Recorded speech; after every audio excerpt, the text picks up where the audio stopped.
Bom, o Ministério, eu vou tratar agora das formas de atuação do Ministério Público na defesa dos direitos, defesa e promoção dos direitos da pessoa com deficiência.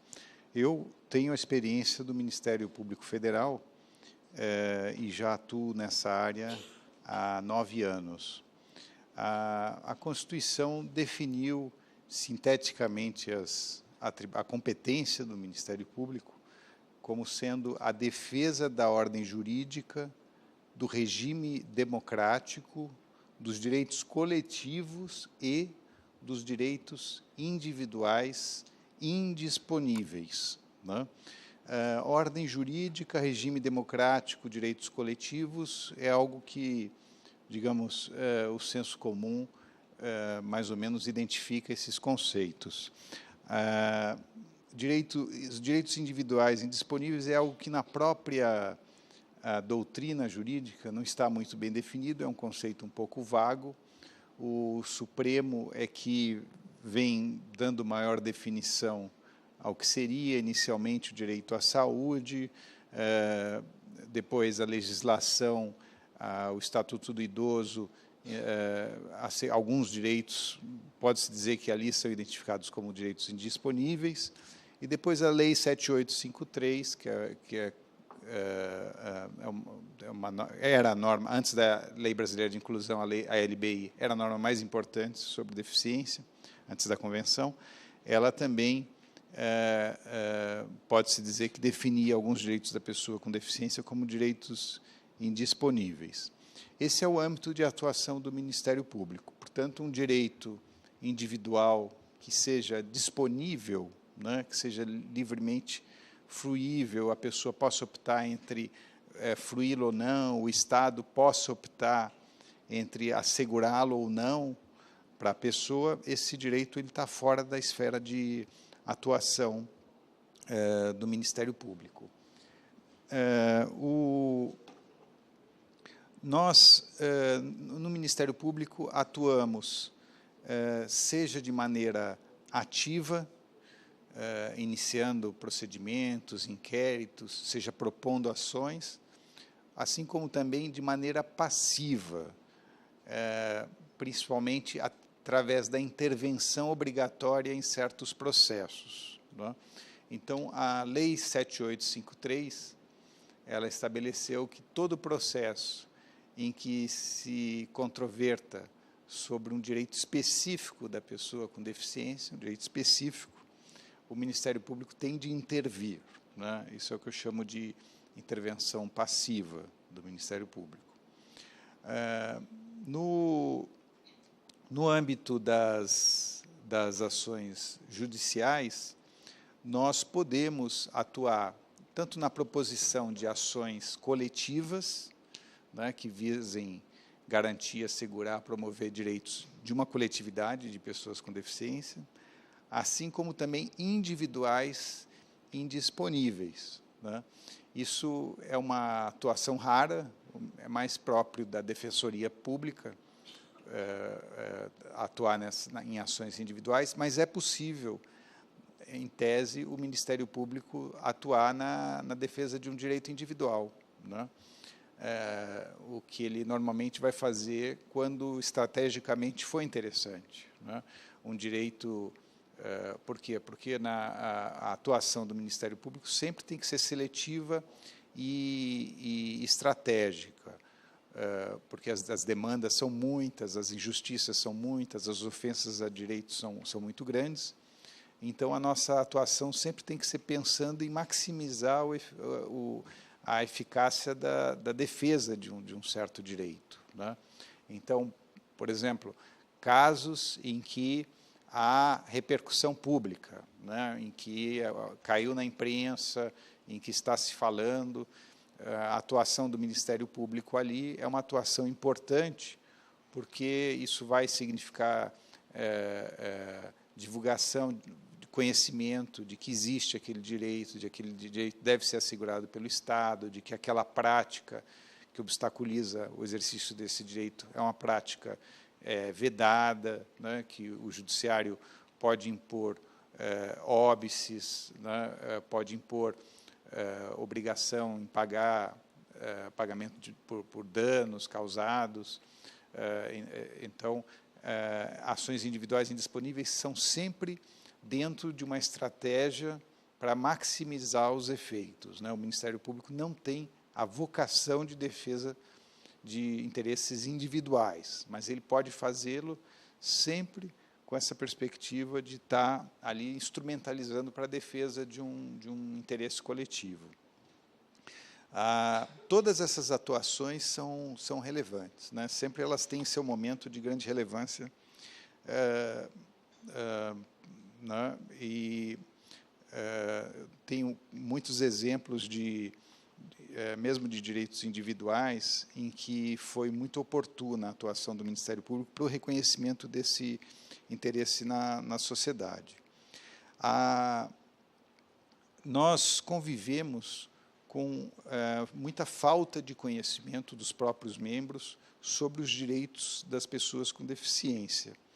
E isso, é claro, é uma deficiência de formação, em geral, né, da formação jurídica, mas também é decorrente de algumas, na minha avaliação, de algumas especificidades dos direitos da pessoa com deficiência.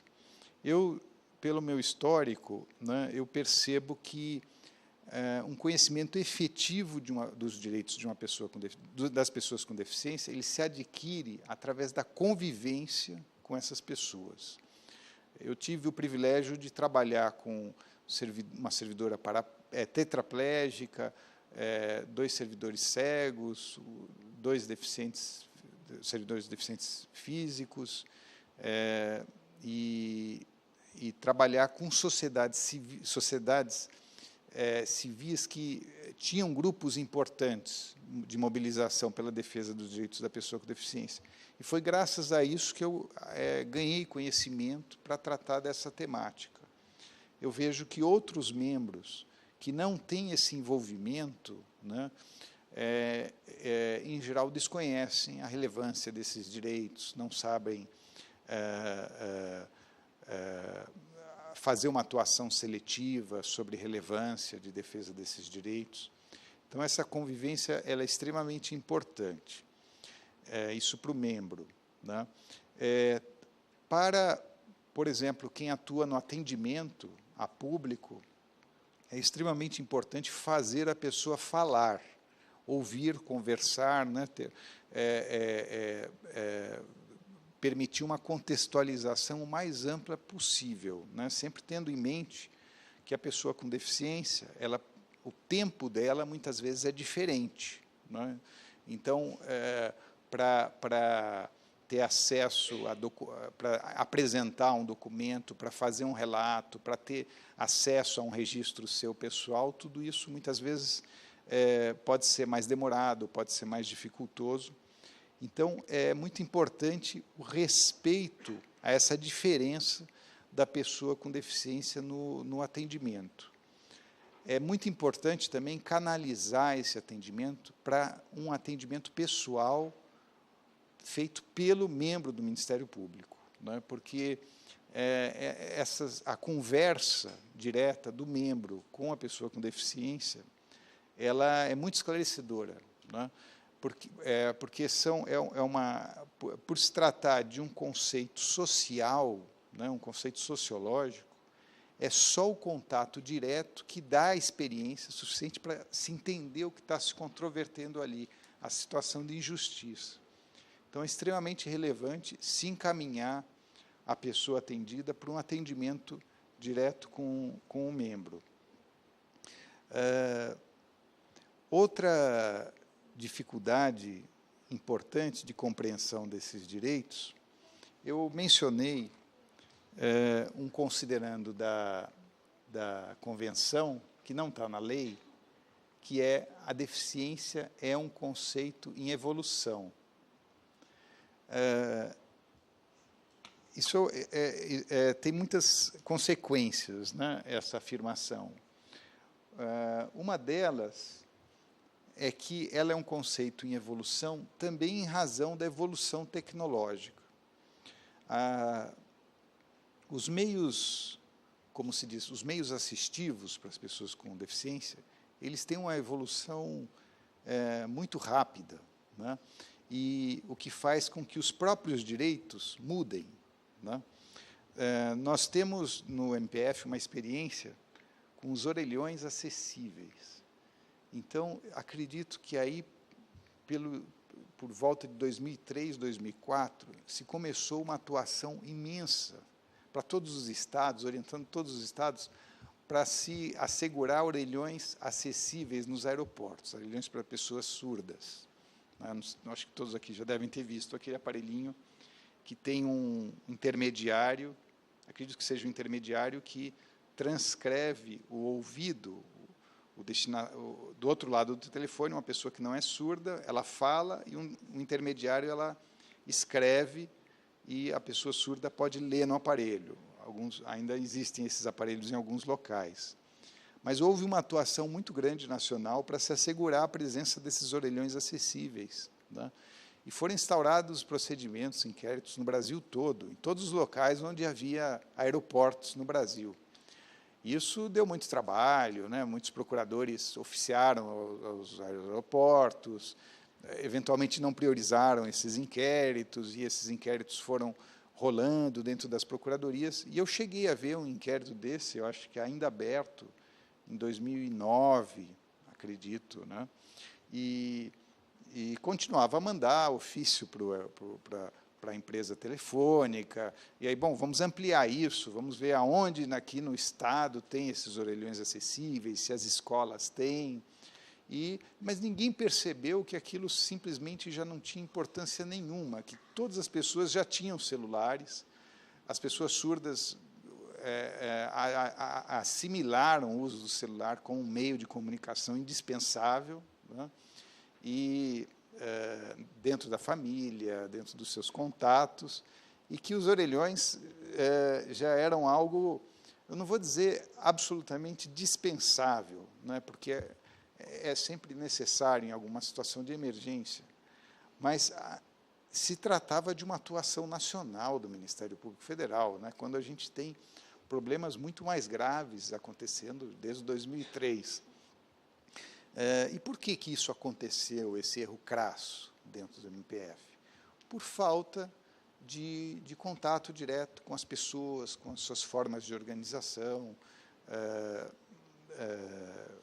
por falta de contato dos membros, né? Bastaria conversar com uma pessoa surda, perguntar, algum dia você já usou esse orelhão? E ele vai dizer, olha, isso aí é uma droga, né? Isso é muito ruim, funciona mal, a gente tem que ficar esperando o atendimento, né? E é cheio de interrupções, mas muito bem, isso está superado, né? Também nós tivemos uma atuação muito importante e que mobilizou a sociedade civil de maneira modelar, né? Foi um processo muito bonito, que foi a luta, que é ainda a luta do livro acessível, que o Leonardo mencionou aqui também. Nós, membros do Ministério Público, a doutora Eugênia Gonzaga, ajuizaram ações, e isso teve um longo transcorrer de debates no judiciário, audiências públicas, para a implementação do livro acessível, né? E a discussão era sobre a viabilidade ou não do livro acessível, porque era necessariamente ou em braille, ou através do meio auditivo, e as editoras retorquiam com todo o problema que isso iria violar o direito autoral, pela facilidade de se reproduzir indevidamente, né? E é uma discussão que ela não teve um desenlace, digamos, positivo, no sentido de finalmente assegurar que qualquer pessoa com deficiência visual tem acesso a um livro efetivamente acessível, mas que teve uma repercussão muito boa, né, de se mobilizar a sociedade em torno dessa questão. Só que também é uma questão que, de repente, foi superada, né, pelo livro acessível em formato eletrônico, que várias das dificuldades que eram apresentadas pelas editoras, de risco ao direito autoral, simplesmente viraram pó, né, por conta de toda a segurança que há para o detentor do direito autoral em relação ao livro eletrônico.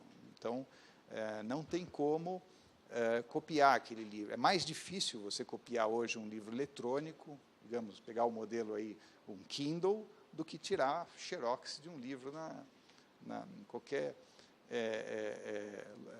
casinha de xerox na faculdade, né? E a questão passou a ser totalmente diferente, a discussão, né? Os óbices trazidos pelas editoras, os posicionamentos levados, as exigências feitas pelo Ministério Público, tudo isso porque houve uma mudança na tecnologia. E, para tudo isso, sempre é muito importante estar envolvido nesse trabalho uma pessoa com deficiência visual, porque é ela que passa pela experiência de precisar do livro e, né, a editora chega e diz, por exemplo, não, mas nós vamos assegurar aqueles de maior vendagem, né, aqueles de maior vendagem, vamos assegurar livros eletrônicos, vamos trazer esse critério. Então, para a pessoa que não tem deficiência, que não tem um contato direto com a deficiência, ela acha interessante. Bom, o livro mais vendável é aquele que as pessoas mais precisam, né? Então, parece ser um atendimento interessante, é uma resposta, para muitos, bastante convincente. Agora, pergunta para uma pessoa, um estudante universitário, sobre essa alternativa. Em geral, o estudante universitário, quer dizer, alguém que está fazendo universidade, ele vai dizer o seguinte, olha, os de maior vendagem são justamente os que eu não quero comprar de jeito nenhum, né? Porque, digamos, uma pessoa que está numa universidade, está estudando, ela não, em geral, não está no mainstream, né? Ela tem uma formação intelectual, um refinamento, né? E não são os livros de maior vendagem que em geral, têm interesse para essas pessoas. Mas e isso nós convivemos aqui, trabalhando com o Leonardo aqui na PGR, no GT Inclusão, são argumentos que é necessário alguém com deficiência para mostrar o valor ou desvalor de todos os questionamentos que a gente faz quando se fala em direitos da pessoa com deficiência. Portanto, em todos os trabalhos relativos a pessoas com deficiência, é extremamente importante para o MPF, para o Ministério Público, a presença de alguém com deficiência nas tomadas de decisão, sobre as estratégias, sobre os consensos. Também, a administração pública, especialmente uma administração do Ministério Público, né, que é justamente defensor, promotor da ordem jurídica, do regime democrático, dos direitos indisponíveis, ela tem de ser exemplar do ponto de vista de inclusão da pessoa com deficiência, tem de ser, né? E isso, quando eu digo exemplar, eu não estou me referindo à atuação finalística, né, do membro, mas não, na sua própria administração. Então, seja na acessibilidade arquitetônica, né, seja na acessibilidade de comunicação, tecnologias que utiliza, né, seja em relação a barreiras atitudinais, é muito importante a administração superá-las, se organizar para superá-las. Nós, atualmente, temos um controle, um acompanhamento muito interessante do Conselho Nacional do Ministério Público, que faz uma fiscalização sobre a acessibilidade, principalmente arquitetônica, né, nas procuradorias. Então, eles têm um formulário, são extremamente exigentes, e isso é interessante, né, mas isso está longe de resolver. Outro dia, o procurador-chefe estava me dizendo, reclamando, né, olha, eles vieram aqui e disseram que o azul que nós usamos para o símbolo de pessoa com deficiência nas vagas da garagem, ele está errado. É um outro azul, não é aquele azul, né? Isso não é um exagero, né? E eu falei para ele e ele se convenceu. Não, isso não é um exagero, porque o azul correto em algum momento, ele vai ter uma força simbólica importante, né? Porque quando chegar alguém de um setor administrativo, de uma outra administração, que não seja do Ministério Público, vai olhar e vai dizer, olha, aqui eles usam azul certo, impressionante, né? É possível isso. Isso causa um efeito que ele se multiplica. Eu uso um cartão que tem escrito com tinta e também em braille. E sempre que eu entrego o meu cartão, eu entrego esse cartão braille, nunca as pessoas deixam de se impressionar com isso. Elas falam, nossa, que bacana, puxa, a gente precisa fazer. As pessoas se impressionam, né? Então, nós temos a atuação direta, mas nós também temos uma atuação simbólica, o que isso desperta as pessoas para a necessidade de conhecimento, de se mobilizarem em torno, de se conscientizarem. Isso é extremamente relevante. Então, procurar atrair para o seu trabalho esses símbolos, né, que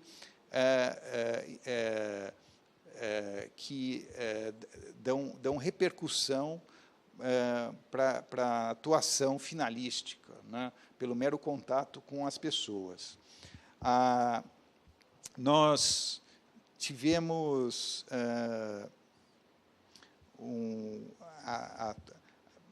atualmente muito movidos pelo Conselho Nacional do Ministério Público em relação à acessibilidade arquitetônica, é algo interessante, né?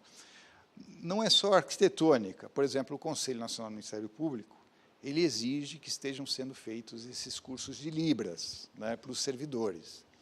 Então, em geral, são cursos de 3 anos, não, melhor, de 6 meses, e ali vai um instrutor em Libras, né, alguns servidores participam, muitas vezes há dificuldade de localizar esses servidores, não é todo mundo que se interessa, e muito bem, e o CNMP exigindo, e o procurador-chefe, os setores da administração contratando, procurando instrutores, e a coisa, os anos passando.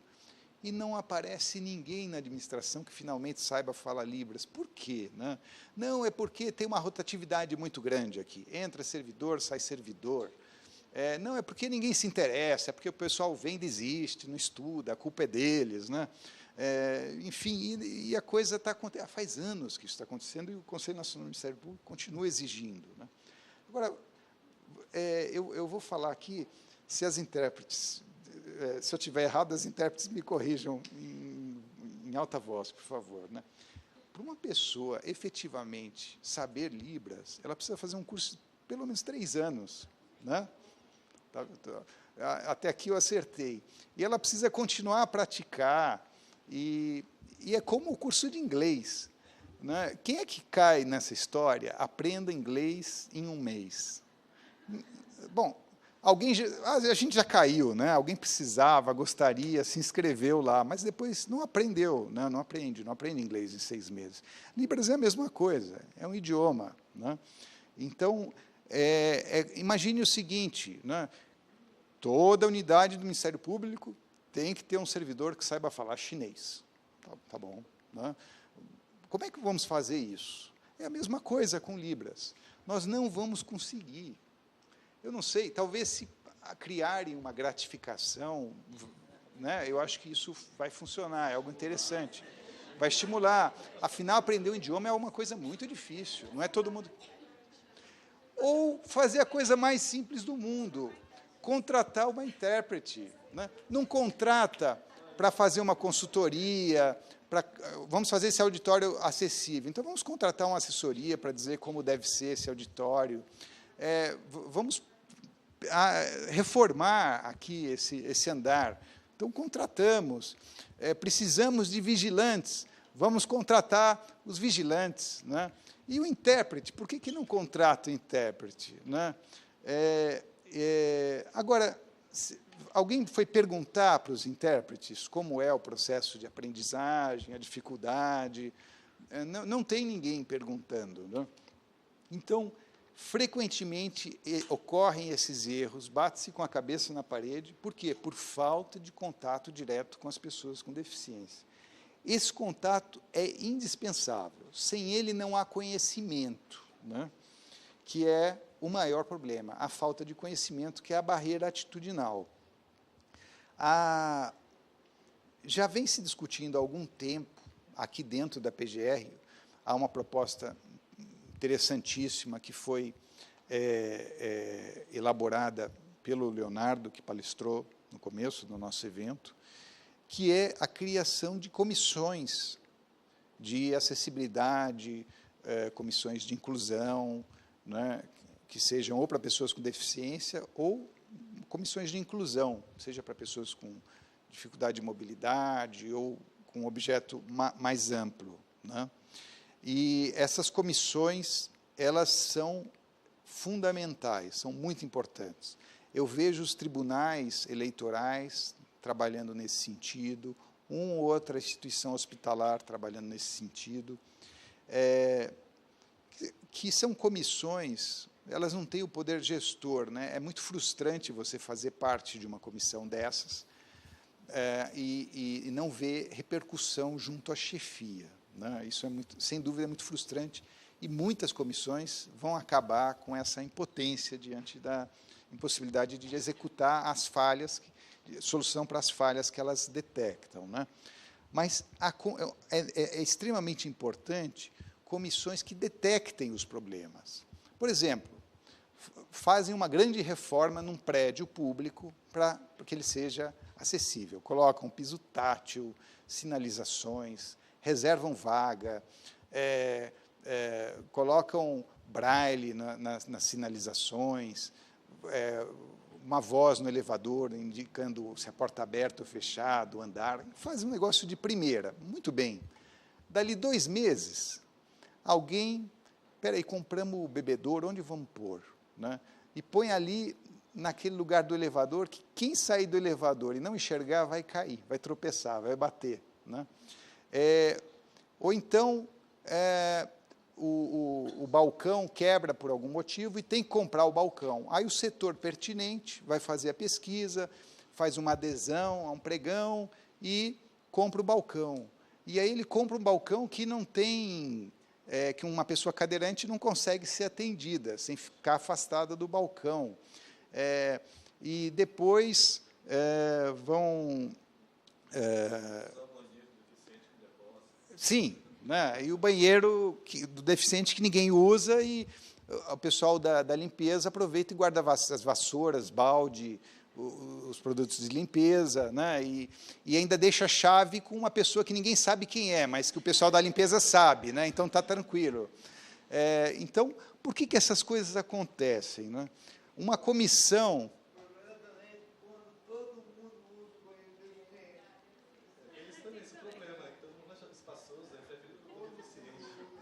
Pois é.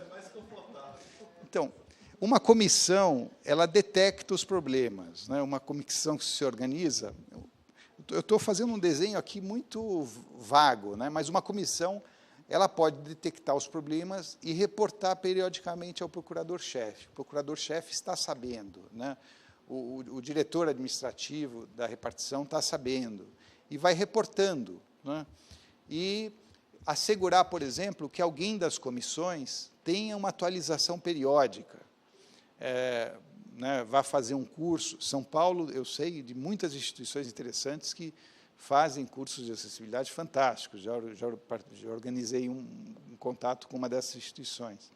Então, tem alguém ali que está fazendo curso, quer dizer, o servidor está sendo valorizado, ao mesmo tempo, ele está ganhando conhecimento e vai ser capaz de fazer uma observação mais acertada sobre os problemas de acessibilidade, né?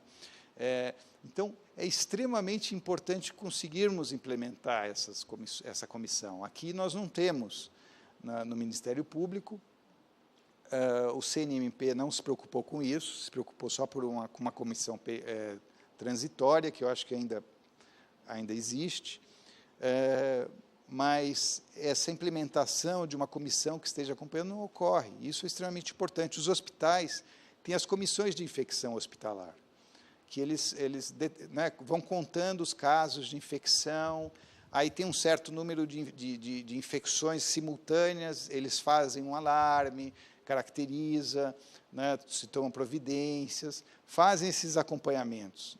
Tem de haver também uma comissão de acessibilidade nas repartições públicas, isso é extremamente importante. E sempre é muito importante ter alguém com deficiência nessas comissões, com esse conhecimento. Senão, é muito provável de se errar, é muito provável. Né? Então, a atuação, eu coloco tanto do Ministério Público como do Judiciário, ela é muito relevante para a nossa atuação finalística, que administrativamente nós consigamos assegurar que sejamos símbolo para as outras instituições. Quer dizer, falhas sempre vai haver, mas é muito importante nós irmos atrás, preservarmos esses símbolos que nós detemos, né, como promotores e defensores dos direitos da pessoa com deficiência. É importante também as pessoas com deficiências estarem próximo das atividades finalísticas. Então, tanto no Ministério Público quanto no Judiciário, haver pessoas com deficiência nos gabinetes dos membros, né, dos magistrados, dos procuradores, promotores, para assegurar que esse conhecimento esteja muito próximo do órgão decisório, ali, da atividade finalística.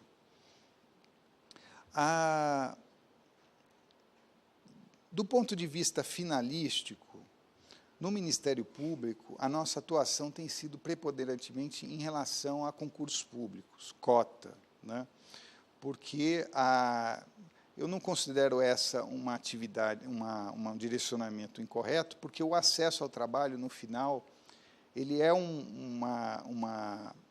o acesso ao trabalho, ele possibilita evidentemente, uma autonomia, uma maior autonomia da pessoa, né? Mas, de qualquer maneira, a atuação em relação a outros setores, ela tem sido mais pontual. Embora tenha sido muito importante, ela tem sido mais pontual, né? São poucos membros atuando nessas outras áreas, seja educação, seja saúde. Mais recentemente,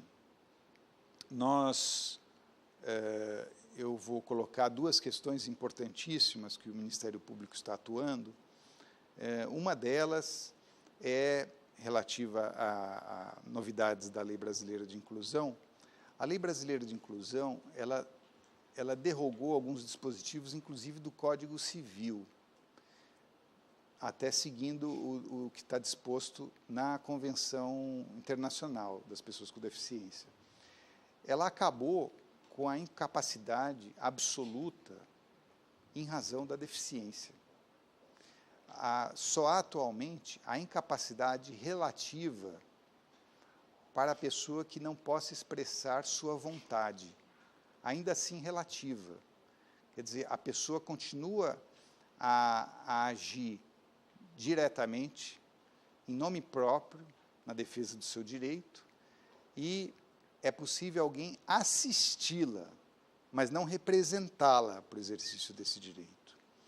Isso é uma inovação trazida pela Lei Brasileira de Inclusão, que está encontrando muita dificuldade de compreensão pelos próprios membros do Ministério Público. Então, está havendo um esforço para se levar isso para a discussão, para a maior compreensão, que tem encontrado muita resistência por parte dos membros do Ministério Público, habituados a encaminhar a pessoa com deficiência diretamente para a curatela, né? Como se faz no INSS, por exemplo.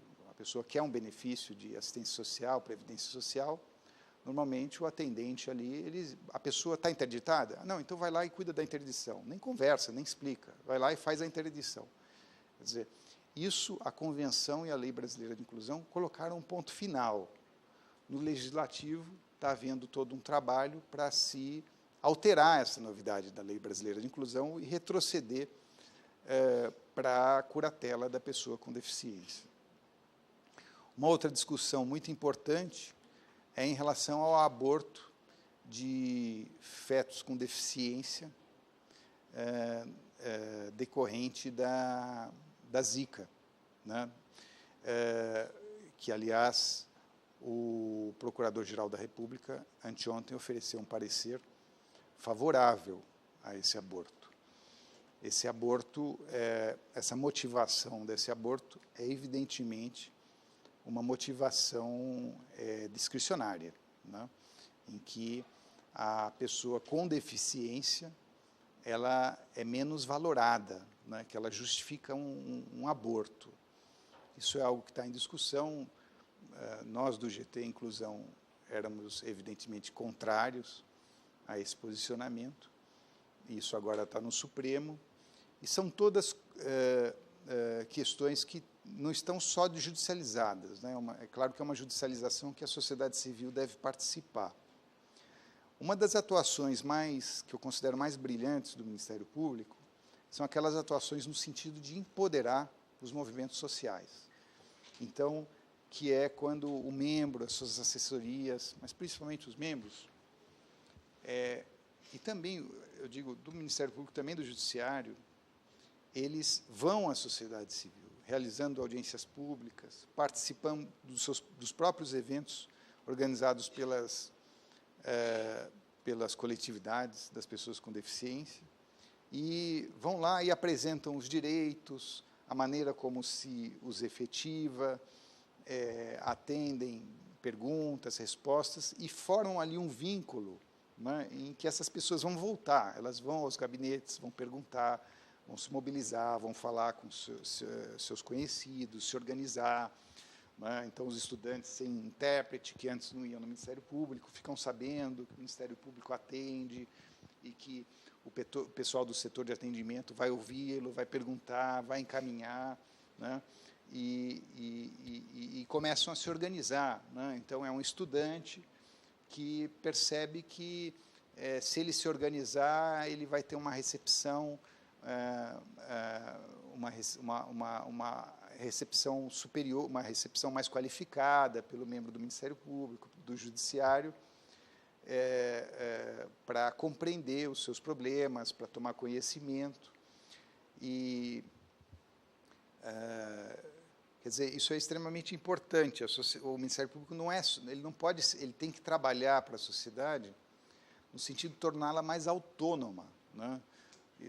Isso eu li num trabalho de 2005, de uma ministra do STJ, em que ela dizia que o Ministério Público está fadado ao desaparecimento se ele cumprir sua missão, porque a sociedade, a partir do momento que ela conseguir se mobilizar, inclusive no sentido de ela mesma encontrar seus meios para advogar na justiça a defesa dos seus interesses, ela não vai mais precisar do Ministério Público, né?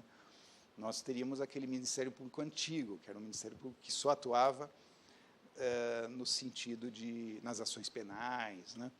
Eu não falo isso aqui querendo isso para o Ministério Público, não quero, né? Eu amo a minha instituição, quero que ela sempre trabalhe da maneira como trabalha. Mas nós estamos cumprindo a nossa vocação na medida em que nós estamos empoderando a sociedade para que ela conheça a sua força, descubra meios de atuação, meios de se organizar e defender seus direitos. Bom, então, basicamente é isso. Eu só queria transmitir um pouco aqui da experiência no trabalho com esses direitos. É isso.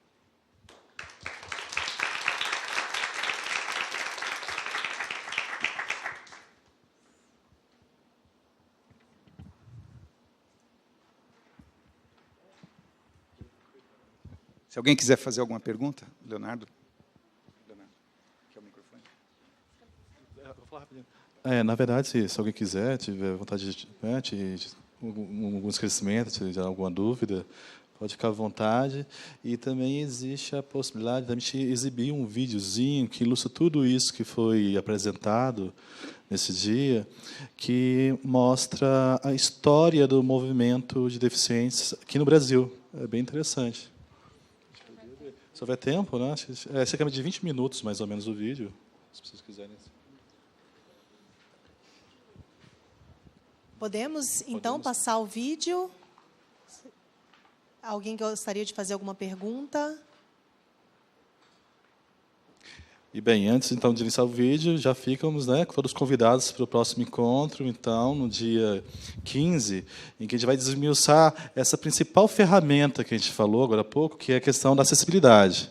Vai ser um dia dedicado a isso, justamente dada a relevância da temática, né? A gente vai colocar essa acessibilidade em vários aspectos, então, por favor, não percam, vai ser muito interessante.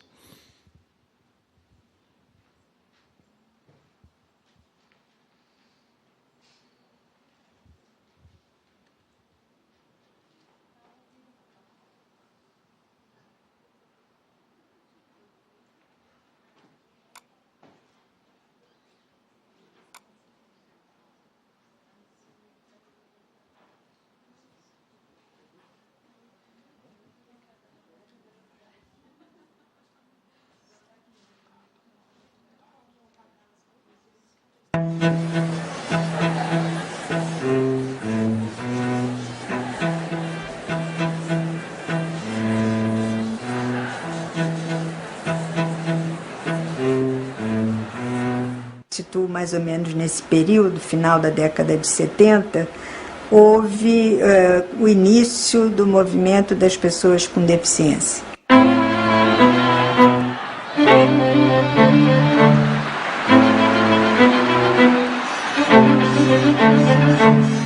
E a partir de 79, começou a aparecer os movimentos de deficientes.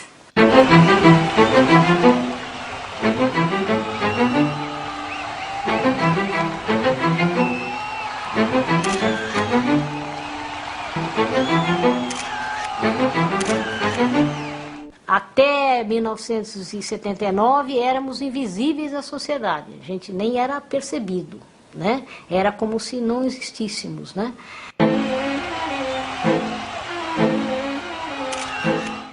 As pessoas até então ainda viviam mais institucionalizadas ou então muito reservadas ao âmbito familiar, né?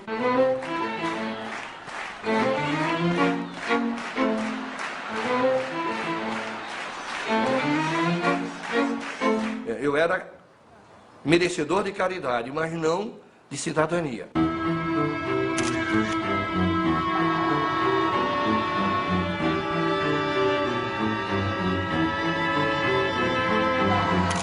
Não era da caridade pública que se deve viver, mas sim de cidadania, de conquista de direito.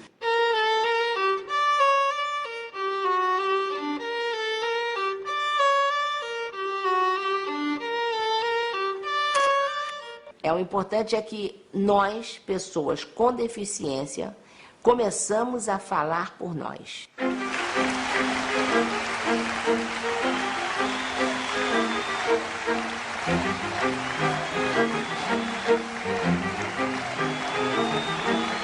Nenhuma deficiência limita a vida.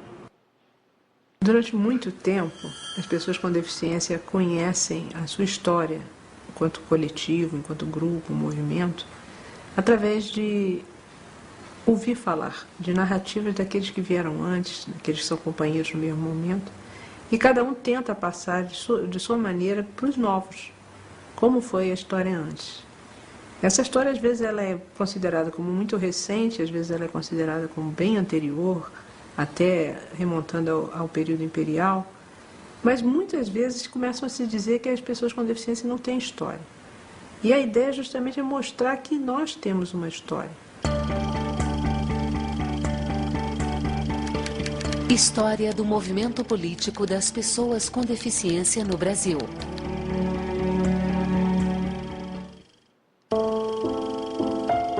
Século XIX. A educação de surdos e cegos no Brasil Imperial. 1854. Instituto Benjamin Constant. Com a criação do Imperial Instituto dos Meninos Cegos no Brasil, hoje Instituto Benjamin Constant, realmente foi dado início ao processo de inclusão das pessoas com deficiência visual na sociedade. Com a vinda de José Álvares de Azevedo, da França, um brasileiro que estudou em Paris, na escola de Valentanaui, ele trouxe o braille para o Brasil, apresentado ao imperador, Dom Pedro II. Esse, entusiasmado com o que viu pelo braille, então criou um instituto e aí deu início a todo o processo de história do protagonismo das pessoas cegas na história da educação de pessoas com deficiência no Brasil, na realidade. Foi de grande importância, né, a criação do Instituto Benjamin Constant, que foi o primeiro instituto de educação especializada para as pessoas, no caso cegas na época, mas foi o primeiro instituto, o primeiro movimento da América do Sul. Então teve muita importância que as pessoas cegas começaram a ter educação formal. Então, eu vejo isso como um marco de reconhecimento, ainda para uma minoria da minoria, da oportunidade ao estudo. Século XIX. A educação de surdos e cegos no Brasil Imperial. 1856. Instituto Nacional de Educação dos Surdos. No período em que o INES foi criado, não tinha no Brasil nada relacionado à educação dos surdos. E a sociedade pensava, via o surdo como doente, deficiente, incapaz de aprender e de desenvolver. O Instituto, na verdade, ele tem um nexo, né, com a política que era praticada no século XVIII e XIX dos institutos, dos grandes institutos de surdos da Europa. Né, tanto que o fundador do Instituto é um ex-aluno surdo do Instituto Nacional de Paris. Esse advento das instituições foi realmente um processo de desenvolvimento social mesmo, das sociedades da época, né, que, de alguma forma, tiravam do âmbito da sociedade tudo que era difícil para a sociedade lidar e transferiam essa responsabilidade para uma instituição. Muitos países gostariam de ter tido isso que nós tivemos aqui no Brasil, sem dúvida. Mas a gente tem que fazer a crítica histórica, que não era algo assim inclusivo como é a filosofia mais atual, não é? Mas era mais essencialista. Era o fazer por alguém, o dar algo a alguém. E quase sempre assim, naquela relação de pessoa que tem o poder e que concede àquele que menos pode, né? A pessoa com deficiência que não tinha direito a nada. Século XX. As instituições de educação de pessoas com deficiência intelectual. 1932. Pestalozzi. E 1954. A Paz. Eu não sabia quem era a Dona Helena, sabia que tinha apenas no regimento e no estatuto dizer que ela tinha sido uma das fundadoras da Pestalozzi de Niterói. E ela já era conhecida no Brasil todo. E Dona Helena tinha mania de a gente chegar nos lugares, principalmente quando a gente chegava em Ibirité, ela botava a gente para trabalhar. Não tinha ninguém ficar parado, não. Ela fazia discussão sobre trabalho deficiente, fazia discussão sobre estimulação precoce, fazia discussão sobre tudo, né? Então, na Fazenda do Rosário era o lugar onde ela reunia com todo o grupo de pessoas que queriam saber alguma coisa nessa área. Esse curso que ela fazia lá na Fazenda do Rosário, que ela chamava Todo o Brasil, daí surgiram as Pestalozzi, porque, por exemplo, lá em Fortaleza, por exemplo, a pessoa que fundou a Pestalozzi de Fortaleza, que é uma Pestalozzi muito grande hoje, foi uma professora que foi lá fazer o curso. A primeira APAE surgiu em 1954, portanto, 55 anos atrás. Era a APAE da Guanabara, baseou-se num modelo já existente nos Estados Unidos e com apoio, inclusive, de pais e amigos das associações dos Estados Unidos, então foi fundada a primeira Associação de Pais e Amigos dos Excepcionais do Brasil. Essas instituições, a PAI principalmente, né, foi criada porque o Estado não assumia essa responsabilidade em relação às pessoas com deficiência intelectual, né? Década de 1950. O surto de pólio e o surgimento das instituições de reabilitação. Em razão do surto da poliomielite no Brasil, surgem na década de 1950 os centros de reabilitação. A reabilitação baseia-se na crença fisiológica de que o médico, a missão do médico, não termina quando a doença é vencida ou quando completar a fase cirúrgica. Só termina quando o paciente volta a se integrar novamente à sociedade, a trabalhar e a produzir. Por exemplo, o Rio e São Paulo funcionaram como espelhos. As pessoas se espelharam nessas duas cidades principais e cuidaram de fundar também as suas instituições de reabilitação. Nós tivemos um grande desenvolvimento da reabilitação nesse período, mas sob o ponto de vista médico, né? Eram os profissionais da área médica e paramédica que tinham o poder no sentido de decidir sobre o que era melhor para as pessoas com deficiência, e todo o programa era estabelecido por esses profissionais. Qual era a filosofia da época? Escamotear a deficiência. Então as pessoas tinham quase que obrigação de ficar de pé. Havia todo um empenho em colocá-la reabilitada, isto é, adquirindo o máximo de funcionalidade, né, para ela ter uma independência, mas a partir dali a responsabilidade era da pessoa. Quer dizer, até os portões dos centros de reabilitação ela era cuidada. Depois a coisa era por conta dela mesma. Década de 1970. Organizações de e para pessoas com deficiência. E a partir de 79 começou a aparecer os movimentos de deficientes. Né? E a gente diferencia as entidades para deficientes e entidades de deficientes, né? O para deficiência é que trabalha com reabilitação, e os de deficientes é que nós trabalhamos pela gente mesmo. Década de 1970.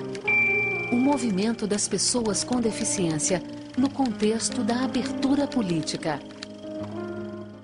Eu entendo o movimento a partir mesmo do final de 79, 80, né? Quando, junto com o restante da população brasileira, alguns segmentos começaram a se organizar, né? Como as mulheres, negros, homossexuais, né?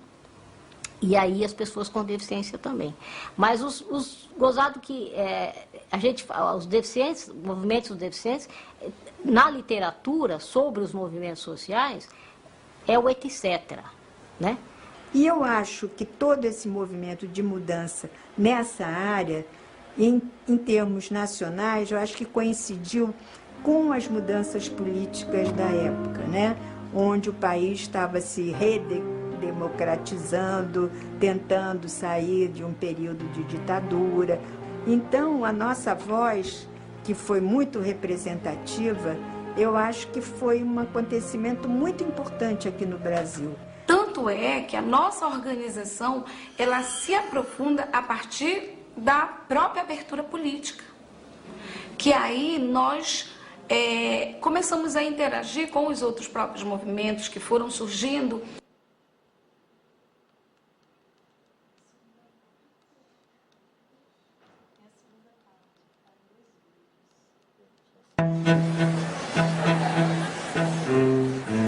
Isso nos possibilitou nos percebermos como cidadão. E a relação entre a luta geral pela democracia, a luta pelos direitos humanos e a atuação das pessoas com deficiência, participando, deixando a situação de isolamento, deixando uma situação de apatia e se revoltando contra barreiras de atitude, barreiras físicas, barreiras que no fundo sempre existiram e sempre violaram os preceitos da Constituição brasileira, das constituições, da própria ideia de democracia que sempre proclama a igualdade de todos. 1979. A Coalizão Pró-Federação Nacional de Entidades de Pessoas Deficientes. A coalizão foi criada com o objetivo de organizar o movimento representativo das pessoas com deficiência em nível nacional, né? Até então você tinha associações isoladas pelo Brasil, as áreas não se comunicavam, era criar uma estrutura sistêmica mesmo para o movimento de luta das pessoas com deficiência. 1980. Primeiro Encontro Nacional de Entidades de Pessoas Deficientes em Brasília. Os grupos, você vê, a gente se organizou nacionalmente, nós fizemos um encontro nacional em 1980, né, na base da carta, era carta postal que ia de um lado para o outro, telefonema, que às vezes a ligação caía no meio que você estava conversando, né?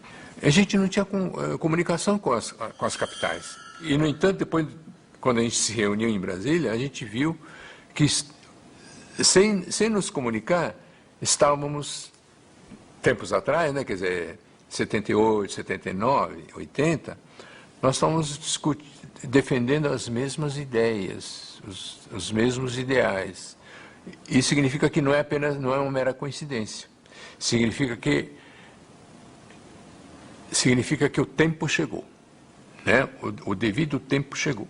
Foi uma coisa épica, né? Épica. Se você pensar hoje, fazer um encontro nacional em Brasília é bico, né?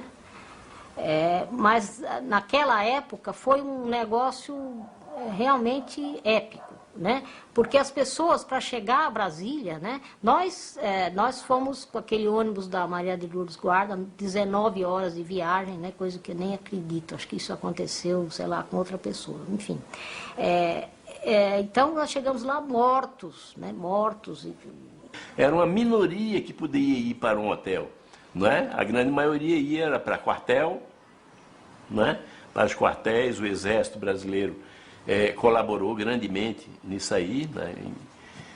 Quartéis, Corpo de Bombeiro auxiliou muito, e em escolas, quer públicas, né? Quer algumas escolas privadas também, que acolhiam, sem contar com muitas residências também, né? Só que aí as acomodações eram, de certo modo, incríveis, né? Porque não atendia de maneira nenhuma a necessidade mínima. Era ruim até para soldado mesmo, que é forte e é jovem, né? E foi uma pessoa com deficiência, muito pior. Sempre que tinha algum congresso ou encontro, nós, surdos, chegávamos e encontrávamos várias outras deficiências.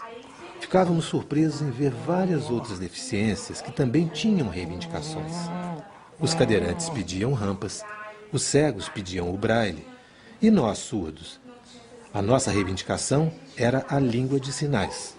Havia questões políticas, não partidárias, mas políticas a serem resolvidas, havia questões práticas, havia questões filosóficas, né? Porque de repente não era só a rampa que precisava ser feita, mas por que aquela rampa tinha que estar lá, né? Todo um discurso, né, que foi construído durante essa época, um discurso que não existia antes, né? Demos visibilidade às pessoas com deficiência. E isso para 1980, 81, é uma novidade tremenda. Brasília foi a primeira vez que as pessoas se encontraram, se conheceram, aqueles nomes que a gente ouvia falar ganharam rostos, né, voz. Unidade, a gente sentiu assim que a gente era forte e que a gente precisava unir mais para que a gente pudesse avançar mais a nível das políticas em relação à pessoa com deficiência. 1981, o Ano Internacional das Pessoas Deficientes. Quando a ONU decretou em 76 que 81 seria o Ano Internacional das Pessoas Deficientes,